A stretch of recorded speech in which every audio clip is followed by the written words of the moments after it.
Appeal न्यायालय द्वारा पारित आदेश को इस न्यायालय में अपील फाइल करके आक्षेपित किया गया था विराम।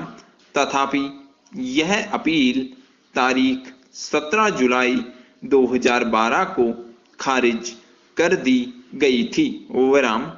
वादी ने इस आदेश से व्यथित होकर इसे माननीय उच्चतम न्यायालय के समक्ष आक्षेपित किया विराम।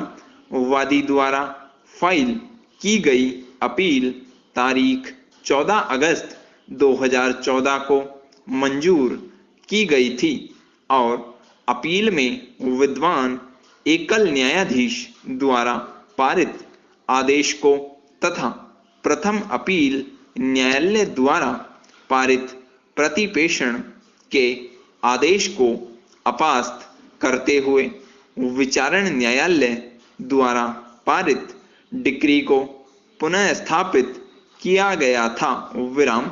इसके पश्चात आवेदक ने आवेदन प्रदर्श 6 फाइल किया, जिसमें उसने पुनर्विलोकन आवेदन को संशोधित करने का अनुरोध किया विराम। यह दलील दी गई थी कि विनिर्दिष्ट अनुतोष अधिनियम 1963 की धारा 28 के अधीन तारीख 22 मार्च 1990 का करार विखंडित हो गया था विराम। वादी द्वारा इस आवेदन का विरोध किया गया था और निष्पादन न्यायालय ने तारीख 5 दिसंबर 2014 के आक्षेपित आदेश द्वारा उक्त आवेदन खारिज कर दिया विराम। इससे व्यथित होकर आवेदक ने वर्तमान सिविल पुनरीक्षण आवेदन फाइल किया है विराम। आवेदक की ओर से विद्वान ज्येष्ठ अधिवक्ता श्री M.G. भाकड़े ने यह दलील दी कि निष्पादन न्यायालय उक्त अधिनियम की धारा 28 के अधीन तारीख 22 मार्च 1990 की संविदा को विखंडित करने में न्यायोचित नहीं था विराम। उन्होंने यह दलील दी कि यद्यपि 4,000 रुपए के शेष प्रतिफल के संदाय के लिए विनिर्दिष्ट अनुपालन की डिक्री में कोई अवधि नियत नहीं की गई थी, तथापि डिक्री धारक द्वारा यह धनराशि युक्तियुक्त समय के भीतर जमा करनी आवश्यक थी विराम। तारीख 22 मार्च 1990 के करार के अनुसार शेष धनराशि करार के 11 मास के भीतर संदत्त की जानी थी, तथापि वस्तुतः उक्त धनराशि विचारण न्यायालय द्वारा डिक्री पारित करने के लगभग 4 वर्ष 7 माह पश्चात जमा की गई थी विराम। डिक्री धारक द्वारा युक्तियुक्त समय के भीतर शेष धनराशि जमा करने में विफल होने के कारण संविदा विखंडित हो गई थी विराम।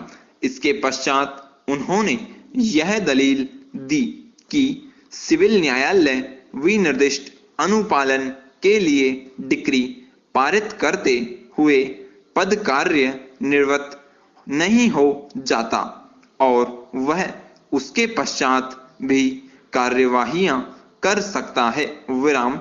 विनिर्दिष्ट अनुपालन के लिए डिक्री पारित करने का यह अर्थ नहीं होता कि अंतिम डिक्री पारित कर दी गई थी विराम।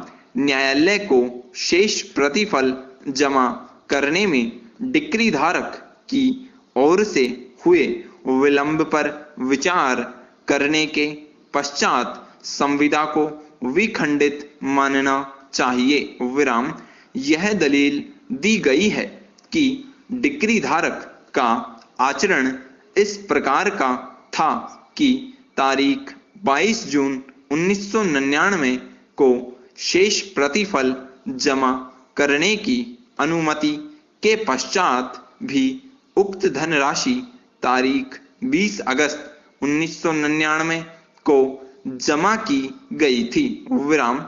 इसके अतिरिक्त शेष प्रतिफल को जमा करने के लिए अनुमति और समय देने का डिक्री धारक का अनुरोध और मंजूरी निर्णीत ऋणी को कोई सूचना दिए बिना दी गई थी। विराम। निष्पादन न्यायालय ने प्रदर्श 7 और प्रदर्श 8 पारित करके नैसर्गिक न्याय के सिद्धांतों का अतिक्रमण किया, जिससे ये आदेश दूषित हो गए। विराम।